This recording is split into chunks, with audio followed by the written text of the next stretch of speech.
Your attention, masters, mistresses. All systems functional for the Everything Geek podcast. Hey, my name's Rich McDonald, and I played David Mason in Call of Duty Black Ops 2, and you're listening to Everything Geek podcast. Hey everybody, you're listening to Everything Geek podcast. Thanks for listening. Hey, it's Leif Gaffert. I played Uncle Ben's killer in The Amazing Spider-Man, and you're listening to the Everything Geek podcast. Hello, I'm Simon Fisherbecker. You probably know me better as Dorian Moldovar from Doctor Who, or the Fat Friar from Harry Potter. And this is Everything Geek podcast. Face it, Tiger. You just hit the jackpot with the Everything Geek podcast. You're listening to the Everything Geek podcast, bringing you interviews from your favorite films and TV shows every week, and all of the latest news. Here's your host, Ruari Williamson.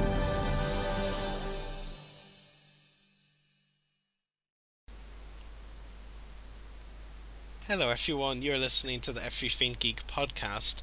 I'm your host Rory, and joining me today is a very special guest. We have Stuart Zagnit, best known as the original voice of Professor Oak and the voices of Cedric Juniper and Koga in Pokémon, Dr. Hidezaburo, Kitaguchi, and Admiral Yutta Lonawer in the Irresponsible Captain Tylor, Zolf in Slayers, Mike in Winx Club, Dekunobo in Twin Angels, and Dr. Dome in Teenage Mutant Ninja Turtles. How are you today, sir? I'm very well, thank you. Nice to talk to you. It's nice to talk to you too. It's a pleasure to have you on the show today. Well, thank you for reaching out to me, and hello to all the Pokemon fans out there and the anime fans.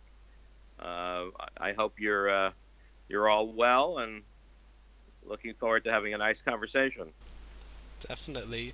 So getting right into my questions for you, Stuart, can you tell us how you got into acting originally?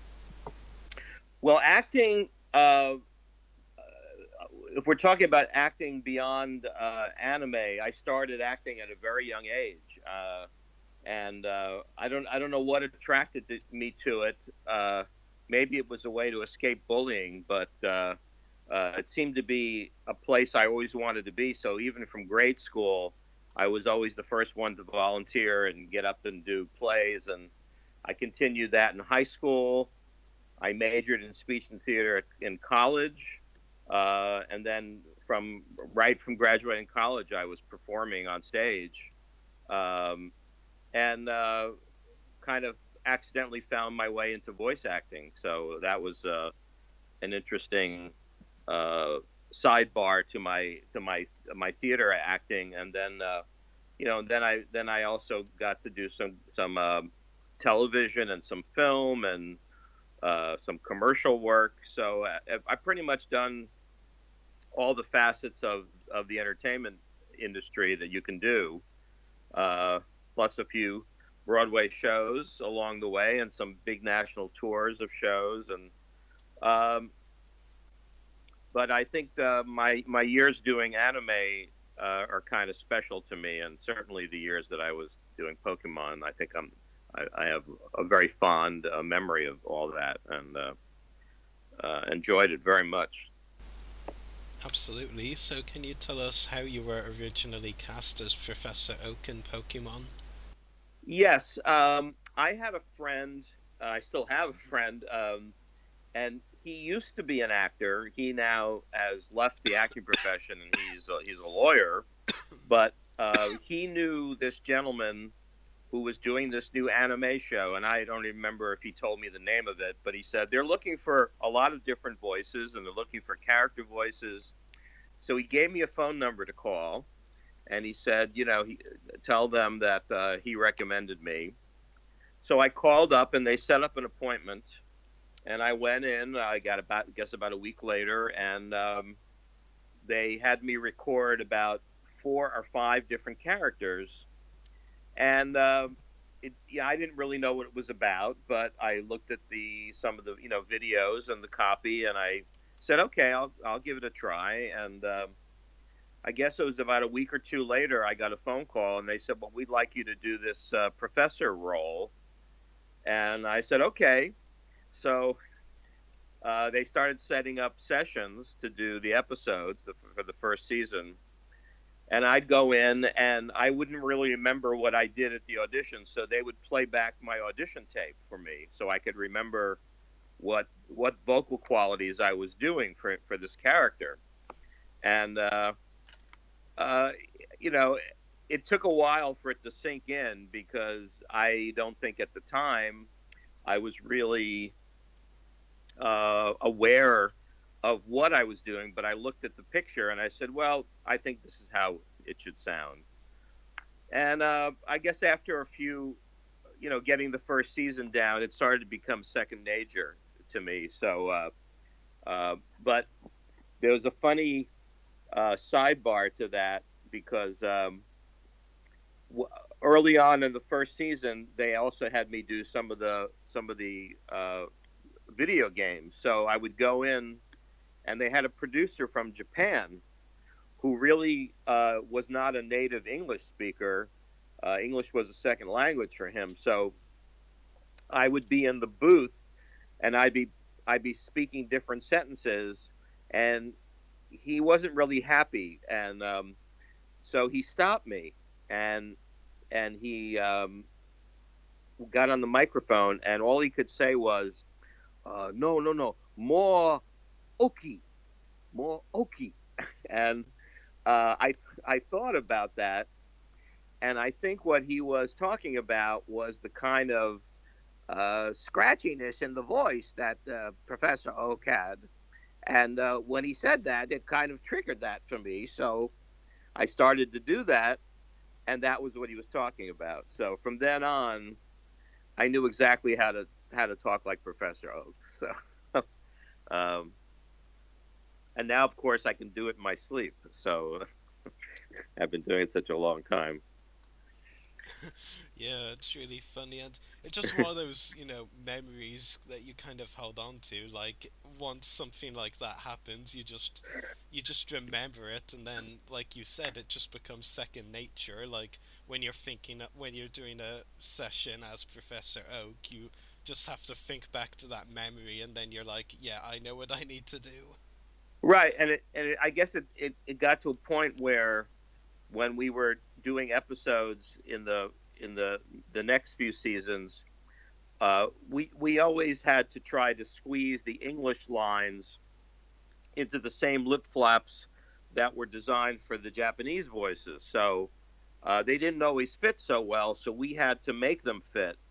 And in doing that, I realized that I would know that certain words that Oak would use that might not be originally in the script. So I would suggest them, and ultimately, I'd say many times those lines worked better because I sort of knew how Professor Oak would talk. So then you start thinking like him too, is not just sounding like him. So that was kind of fun too. So I think he and I have a very close bond. Yeah, absolutely. That's really cool. So when you were originally cast in the show, did you have any idea that it would end up becoming one of the most popular animes in the world? Were you surprised by how popular it became? Well, not only was I surprised, I think I was probably doing it. I was probably in the second season. We're probably already recording the second season. And I was walking down the street in Manhattan, and I passed by something called a newsstand, which I don't think many people have anymore, which has all the latest magazines and newspapers that come out. I guess we still have them. So I walked by a newsstand, and there was a magazine called Newsweek, which I think you can still get online. But there was the hard copy of Newsweek of that week. And the cover of Newsweek was Ash and Pikachu. And the headline said, in bold letters, "The Pokemon Phenomenon." Well, I didn't know until that moment that I was in a phenomenon. It totally took me by surprise because I just thought it was this show that I'd go in and, you know, every so often I'd go in and do a track for, and it was great, and I was happy to have the work. So that was a great eye opener for me, and I realized I was in something really kind of special and extraordinary. So um, it made the rest of the time doing it, I think, very enjoyable, because it was just part of something that was really big and reached out to a lot of people. Yeah, that's a really great story. Yeah. Can you tell us what it was like bringing Oak to life on Pokemon? Were you given a lot of freedom when it came to his voice, or were the crew particular about how they wanted them to be portrayed? I think once I established his vocal identity, I mean, I really tried to adhere to the script. Uh, the the organization, uh, Four Kids, had a great pool of writers and directors and producers. So those episodes were really they were really worked on and honed. So when we got into the studio, it was just a question of us really bringing them to life. But they gave us a lot to work with. So I didn't have to. We tried not to stray from the script, except that there was a time problem or an issue of fitting things in. But I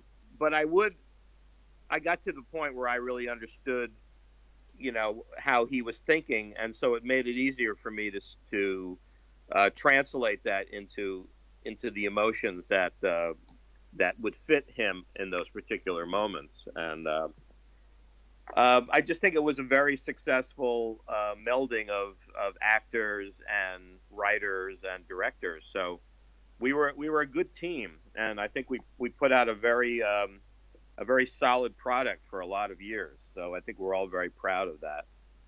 Absolutely, and of course now a lot of the people that were kids watching the show during your time on it in the 9 seasons you did it, like, are adults now, and like it's part of their childhood. I mean, what is it like getting to meet some of those fans at like the conventions that you attend? Well, the reaction is pretty much the same, and it's very close to what you just said. Uh, and in my work now, I just finished a play down in Florida, and there were young people that worked at the theater. So usually they'll find out, either I'll bring it up, or they'll find out maybe in my bio or something who I am, and invariably everybody turns into a 10-year-old. So if I talk to them, they would all look at me and go, "You were my whole childhood." And it was, I don't know if the expression, if Elvis Presley was a big celebrity in his day. I felt like if I go to the Comic Cons around the country, I felt like Elvis for the weekend, because I'd walk down a hallway and they'd all be staring and pointing and looking at me and go, "That's him, that's Professor Oak." And to have people line up for photo ops or an autographed picture or whatnot, and some people just wanted to shake my hand, a few people wanted to hug me. It's a pretty nice feeling. It's about as good a feeling as a person can have, because it just says that I was able to give them something through my work that they have carried with them, and that's kind of a great honor to know that you've had that impact on people's lives. So, and it, even like I say, even to this day, I just finished the show and I got the same reaction down there just about 2 weeks ago. So I look forward to seeing more fans as the years go on, and I hope to do more personal appearances as well. So Definitely. And one of the things I have to say, because I've seen like pictures and video of it online, one of the things I think is brilliant is that sometimes you actually go to cons dressed in a lab coat, just like Oak wears. I think that's brilliant. I have the lab coat. I have a bright red shirt. I have khaki pants and brown shoes. I even take a hair dryer and make the hair stick out on one side the way way Professor Oak has in the anime. So I try to approximate him. For some reason I enjoy it. It makes me feel like, like him, and I think the fans enjoy seeing me that way too. So it's fun. There are a lot of medical supply houses, and they have the lab coats. They look just like Professor Oak's coat. So I figured I'd add that to my repertoire. Yeah. And so I just travel with it when I'm making appearances, and it's easy to put it on and go be Professor Oak for a while. Yeah, that's brilliant. I mean, I've interviewed a number of, other anime actors and actresses, and even so, I don't think I know, even of the ones that I haven't interviewed, obviously, I'm not aware of any other anime actor, at least in the likes of, Pokemon or Yu-Gi-Oh!, the ones I watch most, that have gone to conventions as their characters, so I think that's really cool. Yeah, more of them should do that. Yeah, I've had people say, "Oh, nice cosplay outfit," and before they realize that I'm him. So, I think it's a pretty good outfit, if I do say so myself. Yeah, so. I definitely agree. How did you find out that yourself and the rest of the original cast of members on the show were going to be replaced? Well, the producers, we worked for 4Kids Productions, and we didn't realize that their contract was up for negotiation. So we just assumed we'd go from year to year and everything would be fine. And they had to tell us that, unfortunately, the negotiations broke down and someone decided they could produce the shows for less money, and the people in Nintendo went with the new producers, and we were pretty shocked by that. It was something I don't think any of us ever foresaw happening, and because we had all had signed contracts with 4Kids, they did not allow us to leave them to go do the voices for the new producers. So we were kind of caught. We were kind of pushed out by it, and it was. I have to say, it was a painful thing to go through, because when you do something that long, it really becomes a part of you, and it was very hard to let go. My own son, who's now 21, he grew up listening to it, and when he found out that I wasn't going to be doing the voice anymore, he was really angry. Like I think many fans were. So it was difficult. The only thing I'm comforted by is that the people who grew up watching the show from the beginning still remember our voices and actually prefer our voices. So. That's a good feeling to know that that has stayed with them over the years. So that's the downside of the industry. There's stories like that, unfortunately, too often. So, but I appreciate the people that have appreciated what we've done over the years. So that counts for a lot. Yeah, I imagine so. So even though obviously that was the end of you voicing Professor Oak, you did actually return to Pokemon after a very long time away to voice Cedric Juniper in a few episodes of the Best Wishes series. What was it like to return to the show after that long away? It was nice. I mean, I had always wanted to go back, and after I think it was 2 or 3 years. 4Kids basically gave us permission to take jobs from the new producer. So, if they had done that from the beginning, perhaps we all would have still been doing it. But when they did, then I got a phone call, and the producer at the time remembered me from Professor Oak, so he wanted me to do this Professor Juniper. So he was Oak-like without being Oak. so he spoke a little more like my natural voice, and it was just fun to be back involved in the episodes again. And like I said, if the opportunity ever arose for me to go back, I would go back because I had such a good experience doing it.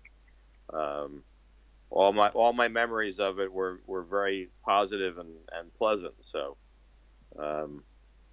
and it's nice to know where you're to be where you're appreciated. So, Definitely. What would you say were the biggest challenges you faced while working on Pokemon? I guess to be in learning the technique, because voice acting is a technique in itself. Anime voice acting is different when you're not originating the role, and for us trying to create the same, the American version of the emotional impact in the English version as the original, and make it look as if that was written for our version. I think that was the tricky part of it, but because everyone was so good at what they did, I think people forgot that and just enjoyed it because we did make it. We sort of reinvented it, even though the video was essentially identical. We did reinvent it as an English-speaking anime, and I think that's one of the reasons why it's so successful. And like I say, the more you do it, you learn shortcuts and shorthand, and it gets easier. That hard jobs are the hardest at the very beginning. So if it's ongoing, you learn it, and it just gets easier. So I would say it just became a challenge at the moment, which we always rose to, and like I say, the finished products we did are something I think we're all very proud of, and the audiences, our fans seem to have agreed with us, so that's good too. Absolutely. And what would you say was the highlight of voicing Professor Oak for you? Well, for me, my character was in 3 of the films, and I think it was might have been the first or the second film, and my son was very young. He was about 5 or 6, I think, when and we used to have premieres for the films in movie theaters, so they wouldn't go straight to video, and they'd have a little theatrical run in a regular New York movie house. So we'd have a premiere, and I was able to bring my son to one of the premieres. So for me, the best part was watching the movie and sort of watching him out of the corner of my eye watch the movie. And my son has always had a great power of concentration, so he was just riveted to the screen, and I'm sitting next to him, and I think the first time that Professor Oak came on and started to speak, he's watching the screen, and suddenly he just turned his head and looked at me right in the eye, and the recognition that was his dad speaking was one of the best moments for me. So I've never forgotten that. The look on this little kid's face, realizing that was his dad up there. Yeah, that's absolutely amazing. That's such a special moment that doesn't come around very often. Not just you're voicing one of your favorite roles, and watching the movie, but also with your kid there and seeing the look on his face when you come onto the screen. That is a special memory that just can't be taken away. Yeah, and he later on as he got older, he'd be kind of like teenagers do, kind of blasé. But then his school friends would find out that who I was, and he'd watch them freak out and all become like kind of giddy and excited. And I guess that also gave him a new perspective too, because he kind of took it for granted, and through them he realized how special it was. So that was kind of an interesting experience, I think, for both of us. Yeah, that's fantastic. Which would you say has been the most challenging role in your career so far, and why? I think, I mean, I don't think the voice acting, it's exciting. I like the challenges, but because you do it in a studio, and you always have the ability to stop the tape, you always have the ability to do a retake. I think that makes it something that's easy to control. Live theater is always, to me, it's like tightrope walking without a net, because you're there in front of a live audience and it happens right there. And usually everything happens, exactly the way you rehearsed it. But because it's live, sometimes things happen that you don't plan for, and that's fun too, and challenging. So what I think what I've learned over the years is, and I've had some good teachers, people who taught by example, that they were able to handle whatever came their way. I mean, I was doing a production of How the Grinch Stole Christmas, a live theater version of it, and we were singing. It was a song that the Who parents and the Who grandparents sang just the night before, Christmas, when Santa's supposed to be coming down and bringing all the toys, and we're all excited about all the happiness on the kids' faces the next morning. So we're singing kind of quietly as the kids go to sleep. And at this theater, there was a piece of scenery that looked like the top of our house, and it was snow covered. And it was a huge piece of scenery that was pretty heavy. And there was a curtain that pulled up, and it loosened the piece, and the piece came crashing down to the stage floor right behind us, inches from us. And I think we all jumped a little bit, but we kept singing until the stage manager came on the microphone and said, "We have to stop now." So they had to stop the show, and the crew had to come out and remove the piece from the stage, and then we went back and sang the song over again as if nothing had ever happened. So that's kind of the magic of live theater.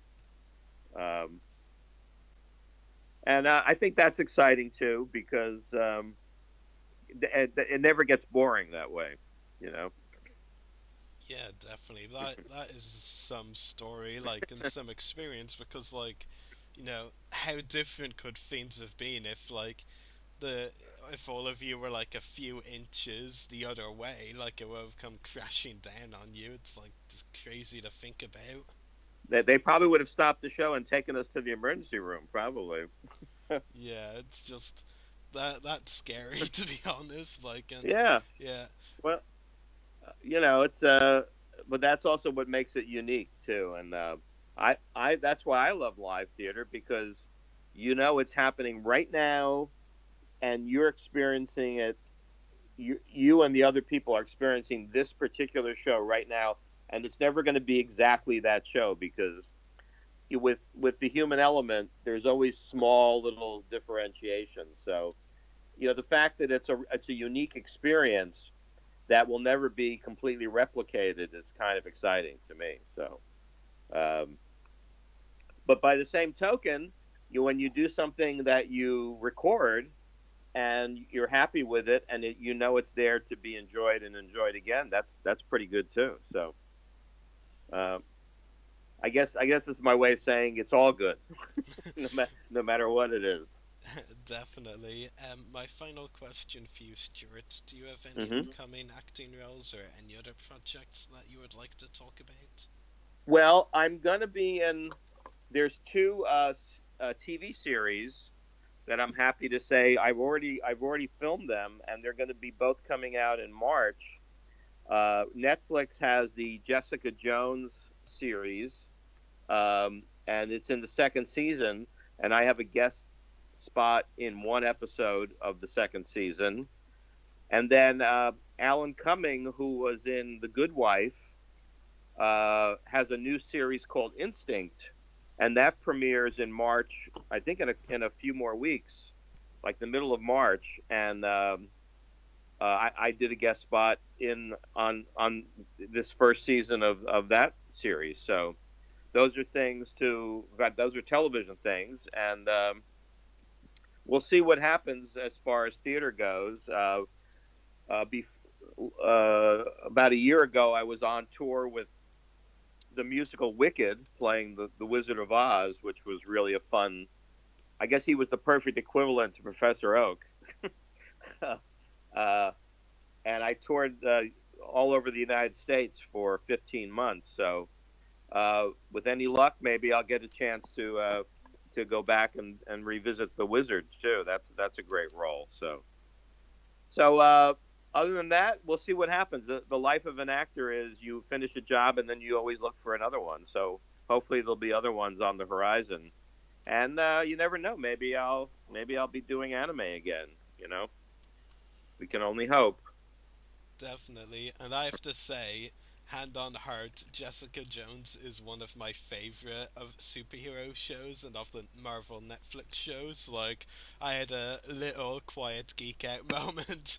Oh, really? I muted my microphone, so no one Okay. heard it, but like that is super exciting. Like, the voice of Professor Oak in Jessica Jones, like, my mind is boggling. I know you never would have expected.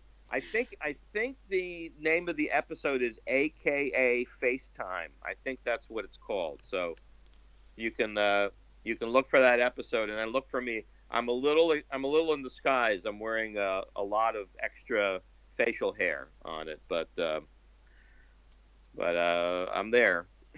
That's still really cool. Well, now I'm even more excited for the next season. Great. And I'll definitely find you in there. Like if I find you in there, I'll like take a screen grab or something and send it to you. So. Oh, yeah. that'd be great. That would be great. Yeah, that's fantastic. That's just made my day, to be honest. Oh, good.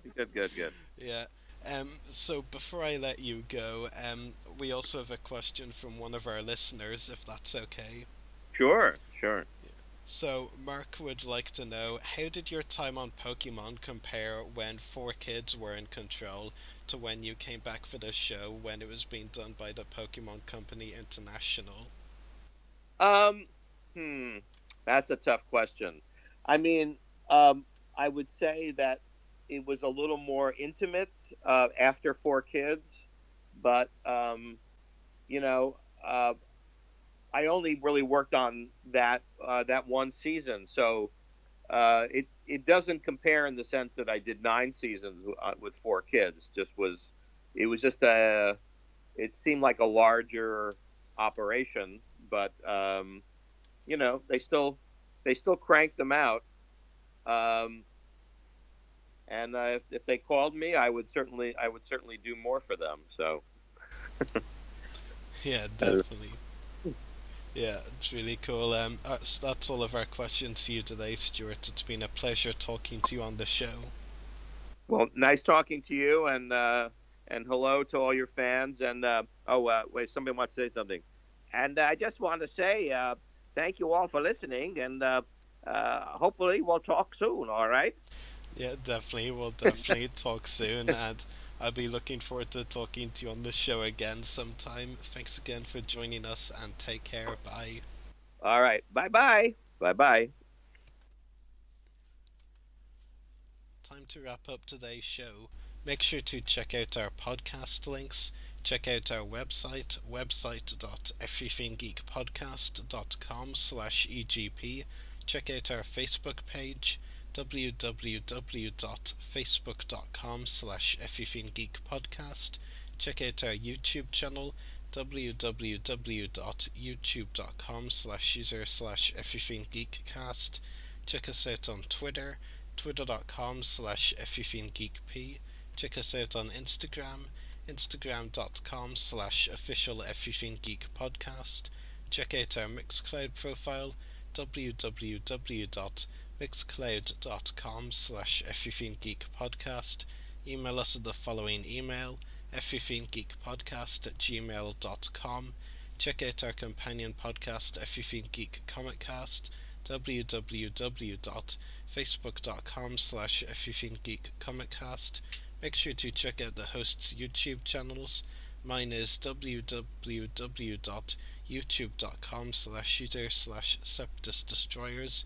Check out Stuart Zagnit on Twitter, twitter.com/StuZagnit, and check out channel 1138 where we broadcast live from, www.channel1138.com.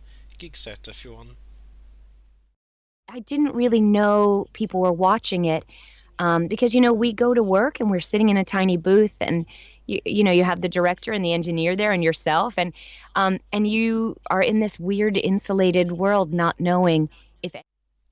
Oh, I mean, you love it. You love it when people, especially with a community of fans like Pokémon has, they're so committed, and a lot of them have been watching for so long that it's really nice to know that they...